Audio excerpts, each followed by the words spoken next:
الحمدللہ رب العالمین والصلاة والسلام علی سید المرسلین اما بعد فاعوذ باللہ من الشیطان الرجیم بسم اللہ الرحمن الرحیم اللہم صلی علی سیدنا محمد وعلی آل سیدنا محمد بارک وسلم الصلاۃ والسلام علیک یا رسول اللہ۔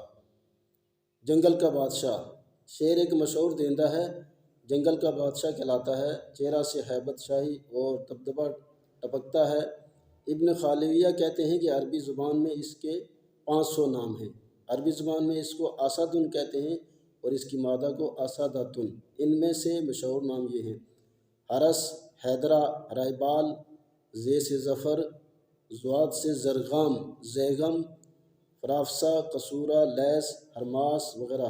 اور ظاہر ہے کہ ناموں کی کثرت نام والے کی شرافت ظاہر کرتی ہے۔ شعر کی قسمیں ہیں۔ ارسطو کہتے ہیں کہ میں نے ایک ایسی قسم کا شعر دیکھا جس کا منہ انسان کے منہ سے ملتا جلتا تھا، جسم اس کا سرخ رنگ کا اور دم اس کی بچھو کی دم کی مانند تھی۔ عام مشہور شعر کے متعلق ماہر حیوانات حضرات لکھتے ہیں کہ شعر کی مادہ صرف ایک بچہ جنتی ہے اور پیدائش کے وقت بچہ بالکل ایک گوشت کا بے حس حرکت لوتھڑا ہوتا ہے، نہ سانس لیتا ہے نہ حرکت کرتا ہے۔ مادہ بچے کی ماں 3 دن تک اسی لوتھڑے بچے کو چاٹتی رہتی ہے۔ چوتھے روز اس بچہ کا باپ آتا ہے اور بچے کے نتنوں میں متواتر پھونک لگاتا ہے، یہاں تک کہ بچہ سانس لینے لگتا ہے اور حرکت کرنے اور اپنے ہاتھ پیر کھولنے لگتا ہے۔ پھر اس کی ماں اسے دودھ پلانا شروع کر دیتی ہے اور یہ بچہ اپنی پیدائش کے 7ویں روز اپنی آنکھیں کھولتا ہے اور 6 ماہ کے بعد پھر یہ شکار کرنا سیکھنے لگتا ہے۔ شعر کا ایک خاص وصف یہ ہے کہ دوسرے درندوں کے برعکس اسے پیاس کم لگتی ہے، اور اس کی شرافت نفس دیکھیے کہ کسی دوسرے جانور کا جوٹھا ہرگز نہیں کھاتا، حتیٰ کہ اپنا شکار جب سیر شکم ہو کر کھا کر کچھ حصہ چھوڑ کر چلا جائے تو دوبارہ بھوک لگنے پر پھر اپنا چھوڑا ہوا شکار بھی نہیں کھاتا، اور جس پانی میں کتا منہ ڈال جائے اس پانی کو ہرگز نہیں پیتا۔ کسی شاعر نے اسی لیے یوں لکھا ہے: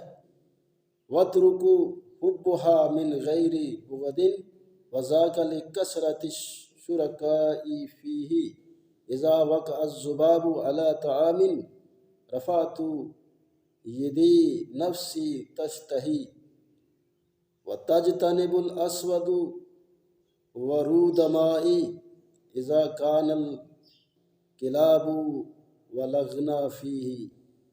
میں اپنی پسندیدہ چیز کی محبت بغیر کسی بغض کے چھوڑتا ہوں، اور اس لیے کہ اس کے بہت سے چاہنے والے اور بھی ہیں۔ کھانے میں جب مکھی پڑ جائے تو بھوک کے باوجود ہاتھ اٹھا لیتا ہوں، اور شعر اس پانی سے اجتناب کرتا ہے جس میں کتا منہ ڈال گیا ہو۔ شعر کی گرج سے سارے حیوان ڈر کر بھاگ جاتے ہیں۔ سرکار مدینہ صلی اللہ تعالیٰ علیہ وسلم نے صحابہ کرام کو فرمایا کہ کیا تمہیں پتہ ہے کہ شعر چنگاڑتے ہوئے کیا کہتا ہے؟ عرض کی یا رسول اللہ صلی اللہ علیہ وسلم، اللہ اور اللہ کے رسول ہی بہتر جانتے ہیں۔ سرکار مدینہ صلی اللہ تعالیٰ وسلم نے فرمایا کہ شعر چنگاڑتے ہوئے کہتا ہے کہ یا اللہ، مجھے کسی نیک اور اچھے شخص پر مسلط نہ کرنا۔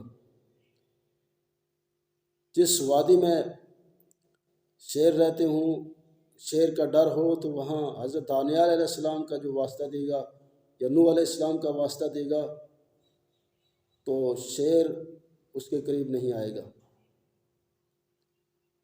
شیر کی گرج سے سارے حیوان ڈر کر بھاگ جاتے ہیں، مگر گدھا نہیں بھاگتا، بلکہ گرج سن کر بیچارہ سہم کر کھڑا ہو جاتا ہے۔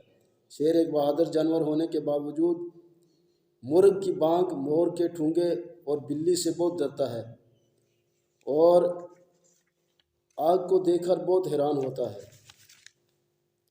شیر کسی درندے کو اپنا ہمسایہ نہیں سمجھتا، اسی واسطے کسی سے دوستی نہیں رکھتا۔ بدن اس کا ہمیشہ گرم رہتا ہے اور عمر بہت لمبی پاتا ہے۔ اس کے بڑھاپے کی علامت اس کے دانتوں کا گرنا ہے۔ یہ بیمار ہو جائے تو بندر کھاتا ہے اور اچھا ہو جاتا ہے، اور اگر خود زخمی ہو جائے تو بھیڑیے جمع ہو کر اسے ہلاک کر دیتے ہیں۔ غلامان مصطفیٰ صلی اللہ علیہ وسلم کا شعر بھی غلام ہے۔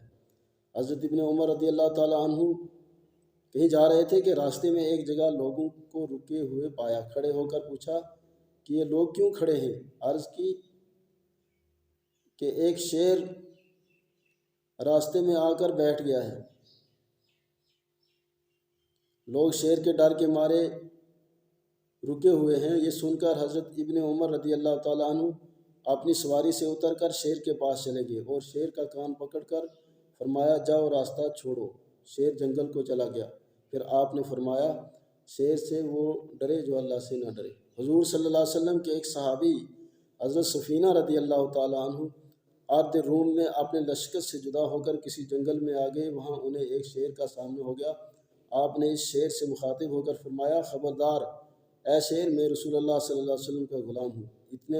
اتنے سنتے ہی وہ شیر آپ کے سامنے شرنگو ہو گیا، سر جھکا لیا اور آپ کے ساتھ ساتھ غلامانہ طور پر چلتے ہوئے آپ کو لشکر میں ملا کر واپس آ گیا۔ شیر کیا سفینے تائیں سن رائی راجاں دے جو غلام رسول اللہ دے اسی غلام انہاں دے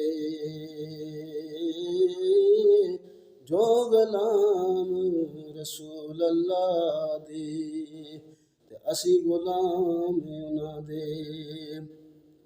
شیر کا بدن ہر وقت گرم کیوں رہتا ہے؟ روایت ہے کہ حضرت نوح علیہ السلام نے جب اپنی کشتی میں ہر جانور کا جوڑا بٹھایا تو شیر کو دیکھ کر لوگوں نے حضرت نوح علیہ السلام سے عرض کی کہ ہمارے مویشی ہمارے ساتھ ہیں، وہ شیر کو دیکھ کر ڈریں گے، اس کا کچھ تدارک فرمائیے۔ حضرت نوح علیہ السلام نے خدا سے عرض کی تو اللہ نے شیر پر بخار نازل کیا تاکہ وہ اس کی وجہ سے پریشانی نہ پیدا کر سکے۔ اس وقت سے شیر کا بدن گرم رہنے لگا۔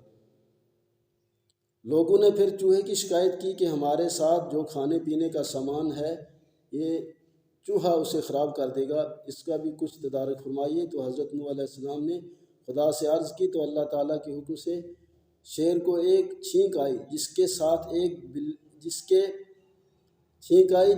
ساتھ یعنی ناک سے ایک بلی نکل آئی، جسے دیکھ کر چوہے اپنی جگہ دبک کر بیٹھ گئے۔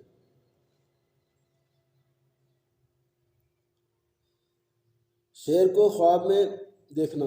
شیر کو خواب میں دیکھا کہ اس طرح دیکھا کہ شیر نے اس کو نہیں دیکھا اور یہ بھاگ آیا ہے تو دشمن سے نجات ملے گی، اور اگر اس طرح دیکھا کہ شیر نے دیکھ لیا ہے اور حملہ آور ہوا ہے اور یہ بھاگ آیا ہے تو کسی حاکم سے تکلیف پہنچے گی اور پھر اس سے نجات بھی مل جائے گی، اور اگر بیمار ہے تو صحت ہو جائے گی، اور اگر شیر نے حملہ کر کے بچھاڑ دیا مگر مارا نہیں تو بخار ہونے لگے گا یا قید کا سامنا ہوگا۔ جو اپنے گود میں شیر کا بچہ دیکھے اس کے ہاں امیر بچہ پیدا ہوگا۔ شیر شریعت کے حکم سے اس کا گوشت حرام ہے۔ حیات الحیوان، عجائب المخلوقات اور حضرت سلطان الواعظ ابو نور محمد بشیر صاحب نے عجائب الحیوانات میں ان شیر کی ان خاصیت کو بیان کیا ہے، اور آپ نے آگے تبصرہ فرماتے ہوئے فرمایا کہ مسلمان دوسرے لوگوں کے برعکس کھانے پینے کا شائق نہیں، اور یہ اس کی شرافت نفس ہے کہ دوسرے کا بچہ ذبیحہ جو ہے نہیں کھاتا اور اپنا ہی ذبیحہ کھاتا ہے۔ جس طرح شیر ایسا پانی نہیں پیتا جس میں کتا منہ ڈال جائے، اسی طرح مسلمان بھی ایسی چیز ہرگز نہیں اپناتا جس میں حرام چیز کی ملاوٹ ہو جائے۔ شیر اتنا بہادر ہونے کے باوجود اگر مرغ کی بانگ سے ڈرتا ہے تو مسلمان اتنا بہادر ہونے کے باوجود غریب کی آہ سے ڈرتا ہے، اور مسلمان ایک ایسا شیر ہے جس کا بدن اللہ کی محبت کی حرارت سے گرم رہتا ہے اور جو خدمت خلق میں ہر وقت سرگرم کار رہتا ہے۔